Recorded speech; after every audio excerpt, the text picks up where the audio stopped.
Order 13 बताता है कि जितने भी डॉक्यूमेंट्स हैं ना जिन पर तुम रिलाई करते हो, जैसे मान लो तुमने सूट डाला कि ये जो पर्टिकुलर प्रॉपर्टी है ये मेरी है, पर डिफेंडेंट इस पे कब्जा करने की कोशिश कर रहा है, तो तुमने कोर्ट में ये सूट डाला है, ठीक है। तुमने डिक्लेरेशन का सूट डाला है। अब तुम रिलाई करते हो सेल डीड पे, गिफ्ट डीड पे, अपनी ओनरशिप प्रूव करने के लिए तुम इन डॉक्यूमेंट्स पे रिलाई करते हो। तो तुम्हें ये जो डॉक्यूमेंट्स है ना, ये कोर्ट में जल्दी से जल्दी प्रोड्यूस करने होंगे। होता क्या है, फाइल जब बनती है तुम उसमें प्रिंटर लगाओगे, साथ में जितने भी डॉक्यूमेंट्स हैं उनकी फोटोकॉपी लगाते हो, ठीक है। ऑब्वियसली फाइल में ओरिजिनल थोड़ी लगा दोगे, क्योंकि भाई डॉक्यूमेंट्स प्रॉपर्टी के कागज है, कोई ऐसे ओरिजिनल थोड़ी लगा दोगे। पर ये ऑर्डर बताता है कि फोटोकॉपी तो देनी ही देनी है, साथ में ओरिजिनल भी देने हैं कोर्ट में। और ये जितने भी डॉक्यूमेंट्स हैं ये इशू फ्रेम होने से पहले देने हैं, इशू फ्रेम होने से पहले देने हैं सारे डॉक्यूमेंट्स। तो फाइल में फोटोकॉपी लगती है, ठीक है, और कोर्ट में ओरिजिनल भी दिए जाते हैं। अब रूल 1 पढ़ते हैं। द पार्टीज या फिर उनके प्लेटर शेल प्रोड्यूस ऑन और before the settlement of issue, मतलब इशू सेटल होने से पहले या इशू सेटल होने के दौरान, all documentary evidence in original, जब उनकी कॉपी तुमने प्लेन टेड के साथ लगा दिया, ठीक है। Sub section sorry sub rule 2, the court shall receive the documents और प्रोड्यूस, कोर्ट डॉक्यूमेंट रिसीव करेगी provided that they are accompanied by an accurate. अब डॉक्यूमेंट की ना एक लिस्ट बनाई जाती है, मान लो 10 डॉक्यूमेंट है, तो जैसे इंडेक्स नहीं होता बुक की स्टार्टिंग में, इंडेक्स क्यों होता है, ताकि बुक पढ़ना आसान हो जाए। अब जैसे ये जो पीडीएफ खुला हुआ है, इस आपको वीडियो में दिख रहा है जो पीडीएफ खुला हुआ, अगर इसका इंडेक्स ना होता तो मेरे को ऑर्डर 13 ढूंढने में टाइम लग जाता। इसका इंडेक्स था तो मुझे जल्दी मिल गया, मैंने देखा पेज नंबर 122 पे है, मिल गया। तो वैसे इंडेक्स बनाया जाता है। तो जो लिस्ट लिखी है ना, बस ये वही है इंडेक्स है। तुम लिखते हो कि पेज नंबर इस वाले पे मेरी सेल डीड है, पेज नंबर इस पे गिफ्ट डीड है, इस पे ये है, उस पे वो है। Sub rule 3, nothing in this sub rule 1 shall apply to documents. अब देखो, तुम्हें सामने वाले विटनेस को क्रॉस एग्जामिन करना है, ठीक है। अगर तुम पहले ही वो डॉक्यूमेंट दे दोगे तो दूसरी वाली पार्टी को समझ आ जाएगा कि ये क्या क्वेश्चन पूछेंगे, तो वो प्रिपेयर होकर आएगा, है ना। जैसे मान लो एक कोई डॉक्यूमेंट है जिसके थ्रू मैं सामने वाली पार्टी को क्रॉस एग्जामिन करना चाहता हूँ। अब अगर वो डॉक्यूमेंट मैं पहले ही दे दूंगा कोर्ट में दे दूँ तो उसकी कॉपी सामने वाली पार्टी को भी जाती है। तो अगर मैं डॉक्यूमेंट सामने वाली पार्टी को दे दूंगा तो फिर क्रॉस एग्जामिनेशन ढंग से नहीं हो पाएगा ना, उसे दूसरी वाली पार्टी को पहले समझ आ जाएगा कि ये क्या पूछने वाला है। तो जिन डॉक्यूमेंट्स पे मैं रिलाई करता हूँ दूसरे वाली पार्टी के विटनेस को क्रॉस एग्जामिन करने के लिए, उन वाले डॉक्यूमेंट्स पे जो ऊपर लिखा हुआ है ना कि तुम्हें डॉक्यूमेंट्स देने हैं, वो उन पे अप्लाई नहीं होती, उन डॉक्यूमेंट्स पे। Be handed over to witness. अब मान लो कोई विटनेस है, उसने कुछ 3 साल पहले उसने कोई बात बोली थी, ठीक है। अब उसे अपनी प्रीवियस स्टेटमेंट देखनी है ताकि वो अपनी मेमोरी रिफ्रेश कर सके। एक आदमी ने, एक विटनेस ने 3 साल पहले बात बोली थी। अब human memory is bound to fade. एक आदमी 3 साल बाद भूल सकता है ना कि क्या हुआ था, जो उसने देखा था अपनी आंखों से या कानों से सुना था या अपने सेंसेस से फील करा था, वो भूल सकता है 3 साल बाद, 2 साल बाद, 6 महीने बाद भी भूल सकता है बंदा। तो अगर मैं कहता हूँ कोर्ट में विटनेस हूँ कि मैं ना भूल गया हूँ क्योंकि बहुत पुरानी चीज़ थी, तो मुझे वो डॉक्यूमेंट दिखा दो ताकि मैं अपनी मेमोरी रिफ्रेश कर सकूँ। तो ऐसे डॉक्यूमेंट की कॉपी देना और ओरिजिनल देना भी कोई कोर्ट में जरूरी नहीं है, क्योंकि मुझे क्या पता कि वो विटनेस क्या भूला है, ठीक है। रूल 3, द कोर्ट किसी भी स्टेज पे डॉक्यूमेंट को रिजेक्ट कर सकती है अगर कोर्ट को लगता है कि वो डॉक्यूमेंट इररेलेवेंट है या इनएडमिसिबल है, और कोर्ट रीजन रिकॉर्ड कर देगी कि कोर्ट ने रिजेक्ट करा। Rule 4, subject to the provision of the next following sub rule, मतलब नेक्स्ट जो रूल 5 है उसके प्रोविजंस के अधीन रह के देयर शैल बी एंडोर्स, हर एक डॉक्यूमेंट पे लिखा जाएगा, जैसे एज एन एविडेंस जिस डॉक्यूमेंट का एडमिट करा जा रहा है उस पर लिखा जाएगा फॉलोइंग चीज़ें। उस डॉक्यूमेंट पे लिखा रहेगा number and title of suit, name of the person जो दे रहा है, डेट जिस दिन उसने दिया है, और स्टेटमेंट कि ये डॉक्यूमेंट एडमिट हो गया है। उस पर जज साहब एंडोर्समेंट करेंगे, साइन करेंगे, और इन्हीं, इसका मतलब पता नहीं क्या होता है, पर साइन करेंगे, ठीक है। साइन और स्टैंप होती है generally. Sub rule 2, where document so admitted is in entering. अच्छा, अब मान लो कोई डॉक्यूमेंट लेजर है, ठीक है। तुम्हारे, हमने उस रूल 1 में पढ़ा कि ओरिजिनल भी देना है। जब तुमने कॉपी डॉक्यूमेंट की दे दी है तो तुम्हें ओरिजिनल भी कोर्ट में देनी है ऑन और बिफोर सेटलमेंट ऑफ इशू। अब कोई ऐसी चीज़ है जो तुम बिजनेस में यूज़ करते हो डेली, पर वो एज एन एविडेंस तुम्हें कोर्ट में प्रोड्यूस करना जरूरी है। मान लो कोई बिजनेस से रिलेटेड सूट है, अब मेरे को अपने अकाउंट्स बुक्स दिखानी है। अब अगर मैं अकाउंट बुक कोर्ट में दे दूँ ओरिजिनल, तो मेरा बिजनेस ही रुक जाएगा ना, क्योंकि अकाउंट्स जो लेजर जनरल कैश बुक ये होती हैं, इनकी बड़ी ज़रूरत होती है बिजनेस में, तो इसके बिना बिजनेस रुक जाएगा ना मेरा।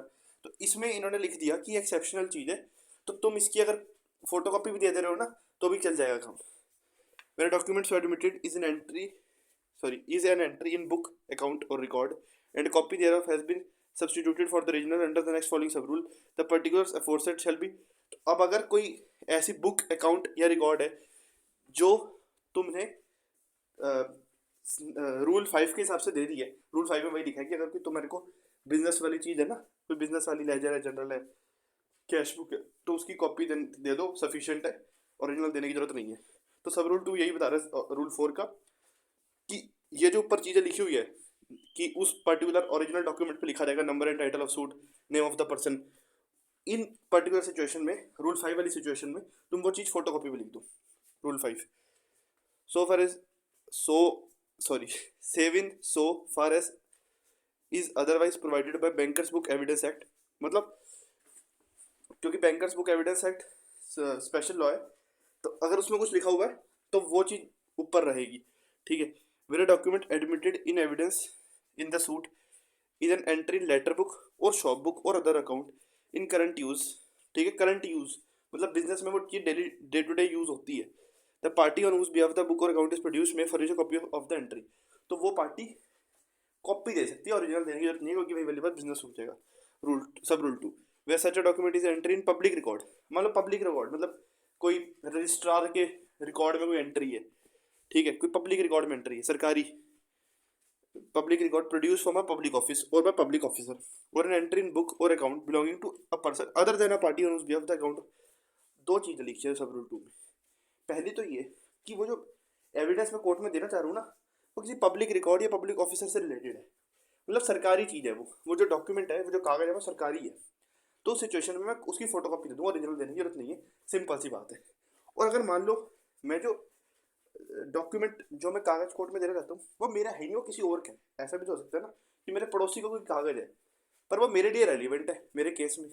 तो उस सिचुएशन में क्योंकि उस पड़ोसी का केस नहीं है, तो उसे बिना बात की थोड़ी इनकन्वीनियंस देंगे कि भाई तू ओरिजिनल दे अपना, ना मेरे पड़ोसी का लेना ना मेरे पड़ोसी का देना, वो क्यों अपना ओरिजिनल कोर्ट में देगा। तो उस सिचुएशन में मैं फोटो कॉपी दे सकता हूँ।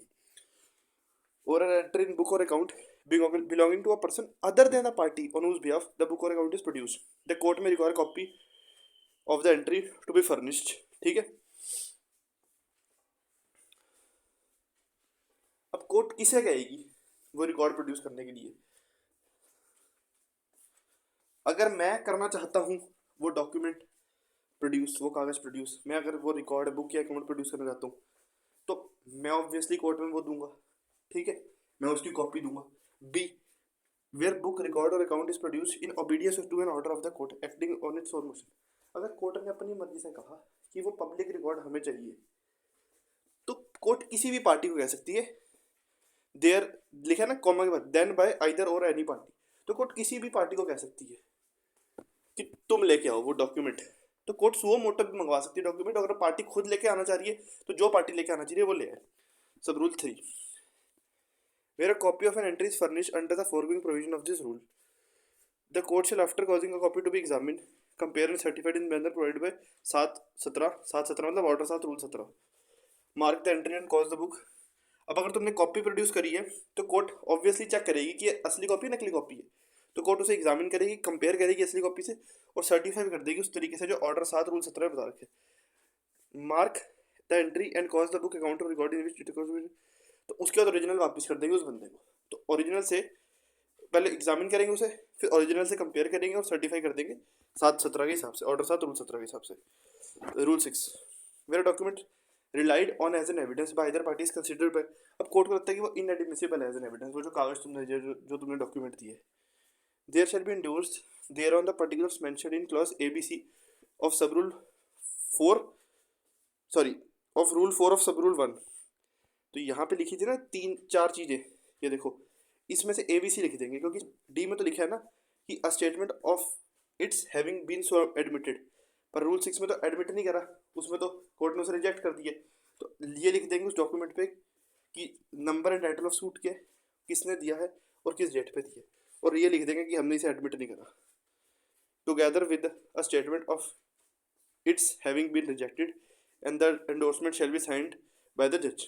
Rule 7, every document which has been admitted in evidence, जिस डॉक्यूमेंट को तुमने कोर्ट ने एज एन एविडेंस एडमिट कर लिया है या फिर तुमने उसकी कॉपी दे दी है सब रूल 5 के हिसाब से, it shall form part of the record. Simple बात है कि जिस भी डॉक्यूमेंट को कोर्ट ने मान लिया, जिस भी कागज़ को कोर्ट ने मान लिया कि ये एज एन एविडेंस एडमिसिबल है, उस डॉक्यूमेंट को वो document part of the record बन जाएगा। और अगर तुमने रूल 5 के हिसाब से उस डॉक्यूमेंट की कॉपी दी है तो वो कॉपी कोर्ट के रिकॉर्ड का पार्ट बन जाएगी। मैं एक प्रैक्टिकल बात बताता हूँ, शायद सिंपल हो पर फिर भी क्या पता कुछ लोगों को ना पता हो। मैंने कोर्ट अपनी फाइल बनाई, प्लेंट लिखी, ठीक है, और साथ में डॉक्यूमेंट्स लगा दिए कई सारे। मैंने जितने भी डॉक्यूमेंट्स लगाए, इसका ये मतलब नहीं है कि इसको कोर्ट सारे डॉक्यूमेंट एडमिट ही कर लेगी, कोर्ट रिजेक्ट भी कर देती है। कोर्ट को लगता है बेकार का डॉक्यूमेंट है, कोर्ट रिजेक्ट भी कर देती है। तो ये इसलिए लिखी हुई है बातें, अगर कोर्ट गए होगे तो 100% पता होगा, नहीं गए होगे तो शायद ना पता हो। तो कोर्ट हर डॉक्यूमेंट को एक्सेप्ट नहीं कर लेती। क्लाइंट्स आते हैं कई बार, कहते हैं ये वाला कागज़ भी लगा दो, वो वाला कागज़ भी लगा दो, ये वाला भी, उसकी कुछ रेलिवेंस भी होनी चाहिए, कुछ लेना देना भी होना चाहिए केस से। तो कोर्ट फालतू के डॉक्यूमेंट को फिर रिजेक्ट करके वापस कर देते कि ले भाई ले जा इसे, क्या है ये।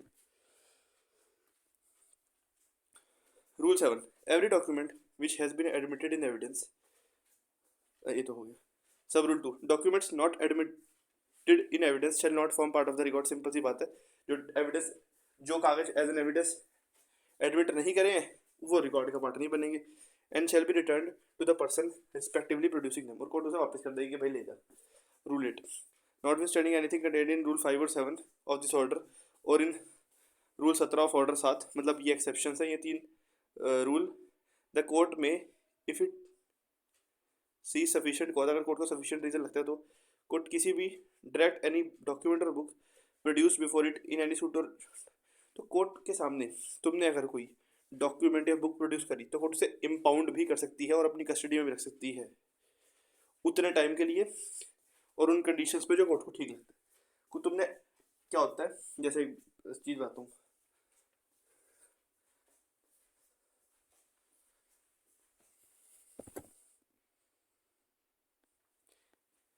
हाँ, तो एक एक्ट होता है स्टैम्प एक्ट, ठीक है, सुना होगा शायद नाम।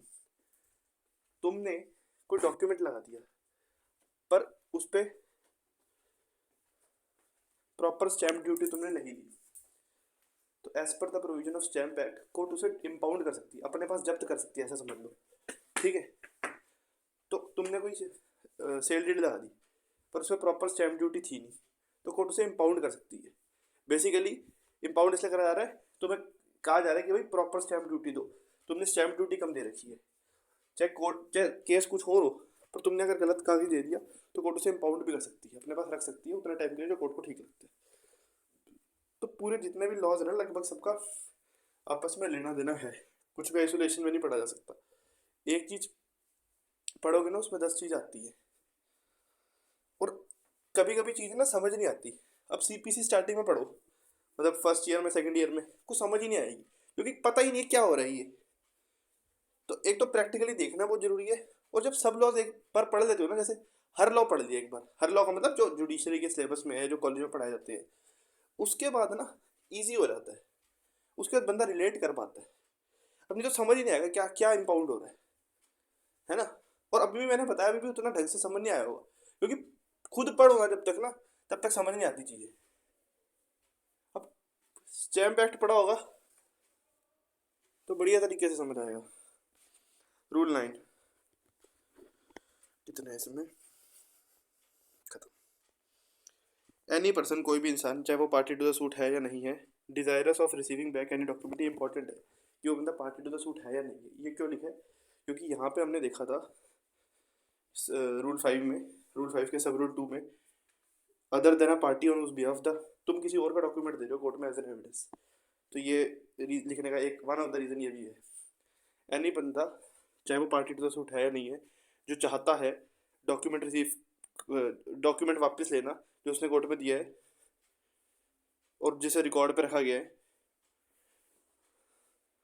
तो कोर्ट उसे वापस दे देगी अनलेस वो डॉक्यूमेंट को कोर्ट ने इम्पाउंड कर लिया। ऑब्वियसली इम्पाउंड का मतलब ये है कि कोर्ट ने जब्त कर लिया अपने पास, तो वो वापस क्यों देगी, तो वो तुम्हें वापस कोर्ट दे देगी। अब अगर तुम party to the suit, sorry, अगर वो जो सूट है वो अपीलेबल नहीं है, तो जब केस खत्म होगा तब तुम्हें वापस मिल जाएगा। अगर उस केस की अपील नहीं होती, अगर उस सूट की अपील नहीं होती, तो जब सूट खत्म हो जाएगा तो कोर्ट तुम्हें वापस कर देगी। बी, अगर ऐसा सूट है जिसमें अपील का प्रावधान है एज पर सीपीसी, तो when the court is satisfied that the time for preferring an appeal has elapsed, तो कोर्ट को जब लगेगा कि टाइम खत्म हो गया अपील का, अब जब टाइम ही खत्म हो गया मतलब तुम अपील में जा ही सकते, तो मतलब खत्म कहानी, पूरा केस खत्म, फिर तो तुम्हारे पास ऑप्शन नहीं बचा, तो कोर्ट तुम्हें वापस कर देगी जब टाइम खत्म हो जाएगा अपील में जाने का। और if an appeal has been preferred, अब या तो टाइम खत्म हो गया और तुमने उतने टाइम में अपील नहीं लगाई थी, तो तुम्हें कोर्ट वापस कर देगी क्योंकि अब केस खत्म, अब तुम्हारे पास कोई बचा ही नहीं ऑप्शन, जो भी कोर्ट ने, ट्रायल कोर्ट ने डिसीजन दिया वो फाइनल है। और if an appeal has been preferred when the appeal has been dispose of, अब तुम अपील में चले गए पर अपील डिस्पोज ऑफ हो गई, तो भी केस खत्म, कहानी खत्म, तो कोर्ट तुम्हें तब वापस कर देगी। पर ऊपर जो अभी हमने पढ़ा कि केस खत्म होने के बाद ही कोर्ट तुम्हें वापस देगी, इसकी एक्सेप्शन है। इसकी एक्सेप्शन क्या है, मतलब कब तुम्हें कोर्ट केस खत्म होने से पहले डॉक्यूमेंट वापस कर देगी।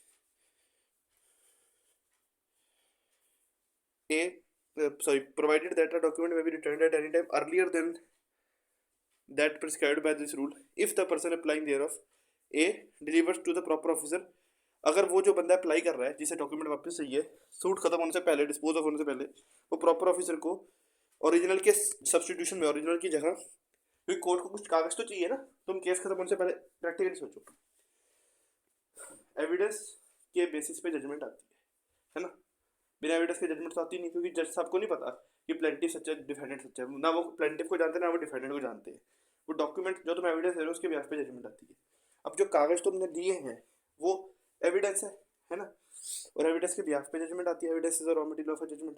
तुम केस खत्म होने से पहले वो कागज वापस ले रहे हो, तो कोर्ट से तुमने एक तरीके से एविडेंस वापस ले लिया, तो कोर्ट को जजमेंट, ऐसा नहीं है कि उसी कागज पे पूरी जजमेंट डिपेंड करती थी, हो भी सकता है करे, नहीं भी हो सकता ना करे, तो कोर्ट को पर तुम्हें कुछ तो देना पड़ेगा ना, तो तुम उसे बेसिकली तुम कोर्ट को उसकी फोटो कॉपी दे रही हो, अगर मैं देसी भाषा में बोलूँ।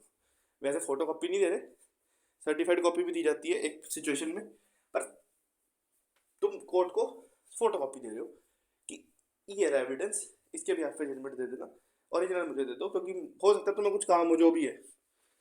ए delivers to the proper officer, तुम प्रॉपर ऑफिसर को ओरिजिनल के सब्सटीट्यूशन में, अगर तुम पार्टी टू द सूट हो और तुम्हें डॉक्यूमेंट वापस चाहिए, मतलब तुम प्लेंटिफ डिफेंडेंट हो, तो तुम्हें सर्टिफाइड कॉपी देनी पड़ेगी उस ओरिजिनल डॉक्यूमेंट की, फिर तुम्हें वो ओरिजिनल डॉक्यूमेंट वापस मिल जाएगा। और अगर तुम कोई और इंसान हो जो पार्टी टू द सूट नहीं है, मतलब प्लेंटिफ डिफेंडेंट के अलावा तुम कोई हो, तो तुम ऑर्डिनरी कॉपी दे दो, मतलब उसकी फोटो कॉपी दे दो, उस फोटो कॉपी को वो कोर्ट के जो ऑफिसर होंगे वो एग्जामिन कर लेंगे, ओरिजिनल से कंपेयर कर लेंगे और सर्टिफाई कर लेंगे in the manner mentioned in sub rule 2 of rule 17 of order 7, ठीक है, इस हिसाब से वो उसे क्या कहते हैं सर्टिफाई कर लेंगे। बी अंडरटेक्स टू प्रोड्यूस, और तुम कोर्ट में जब तुम्हें वापस मिल रहा है ओरिजिनल केस खत्म होने से पहले, चाहे तुम पार्टी टू द सूट हो या कोई और बंदे हो, मतलब प्लेंटिफ डिफेंडेंट के अलावा, तो तुम कहते हो कोर्ट से, अंडरटेकिंग लेते हो कि जब भी कोर्ट को ओरिजिनल की जरूरत पड़ेगी मैं कोर्ट को दे दूंगा।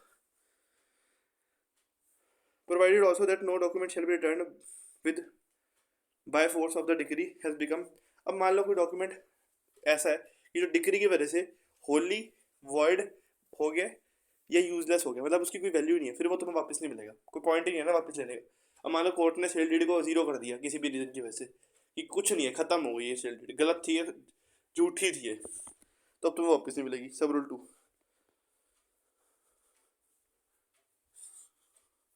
सब रूल 2 बताता है कि जब तुम्हें डॉक्यूमेंट वापस मिल जाएगा तो तुम्हें एक रिसीट देनी होगी कोर्ट को, ऑब्वियसली कि एविडेंस कितना है, ऐसा प्रूफ कि तुम्हें वापस मिल गया डॉक्यूमेंट।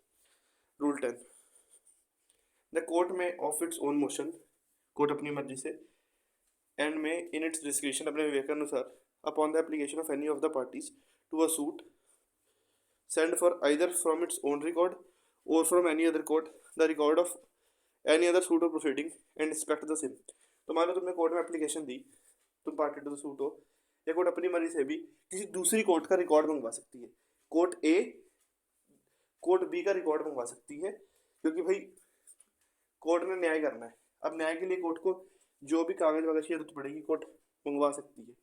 कोर्ट किसी सरकारी ऑफिस से भी मंगवा सकती है, ठीक है, किसी नॉर्मल आदमी से भी मंगवा सकती है, और एक कोर्ट दूसरी कोर्ट से भी मंगवा सकती है। सिंपल बात है। अब ये कोर्ट सुमो मोटो भी कर सकती है, या तुम एप्लीकेशन दे दो कि तुम प्लेंटिफ हो, तुमने कोर्ट ए में एप्लीकेशन दी जिसमें तुम्हारा केस चल रहा था कि कोर्ट बी के पास कोई डॉक्यूमेंट है, ठीक है, तुम्हारा, और वो डॉक्यूमेंट की जरूरत है इस वाले सूट में जो कोर्ट ए में चल रहा है।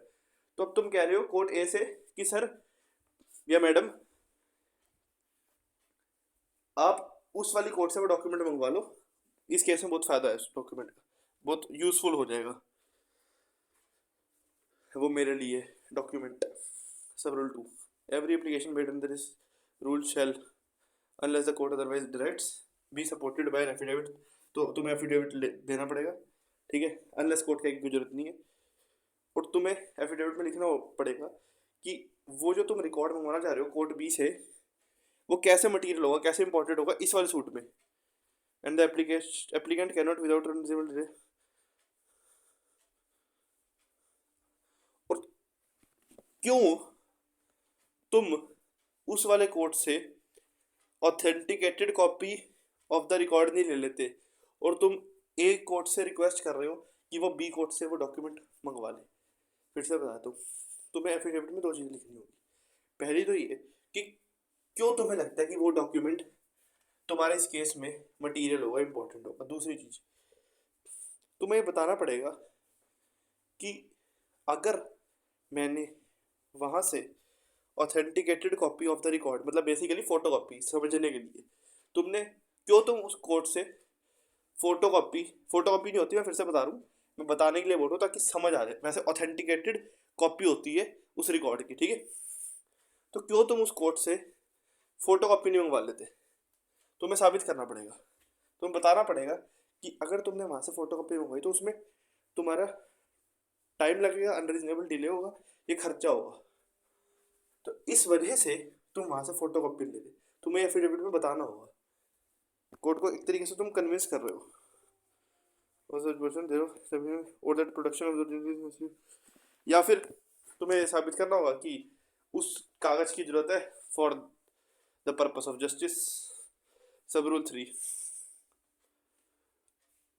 nothing contained in this rule shall be deemed to enable the court to use is in evidence any document with अब अगर एविडेंस एक्ट जो कि भारतीय साक्ष्य अधिनियम बन चुका है, अगर उसके हिसाब से कोई डॉक्यूमेंट इनएडमिसिबल है तो वो डॉक्यूमेंट तुम ये ऑर्डर एविडेंस एक्ट को वो नहीं कर देगा, उसके प्रोविजन के अगेंस्ट नहीं ले जाएगा। मतलब अगर कोई चीज़ इनएडमिसिबल है एज पर बीएस से तो इनएडमिसिबल ही रहेगी। Rule 11, the provision therein content. अब जैसे ये चीज़ें ऊपर हर जगह डॉक्यूमेंट लिखा था, ठीक है, स्लैश मटीरियल एविडेंस भी कर लो, मटीरियल ऑब्जेक्ट भी कर लो। मटीरियल ऑब्जेक्ट मतलब डॉक्यूमेंट मतलब कागज, मटीरियल ऑब्जेक्ट मतलब जैसे कि पिस्टल तो बोल ही सकते हैं, मतलब क्रिमिनल केस में होती है पिस्टल, जैसे क्रिमिनल केस में होती है ना, सिविल केस में कुछ भी मान लो। मटीरियल ऑब्जेक्ट मतलब कागज के अलावा जो चीज़ें हैं जो टच कर सकते हैं। तो ये जो प्रोविजंस है ये मटीरियल ऑब्जेक्ट में भी अप्लाई होती है। Thank you.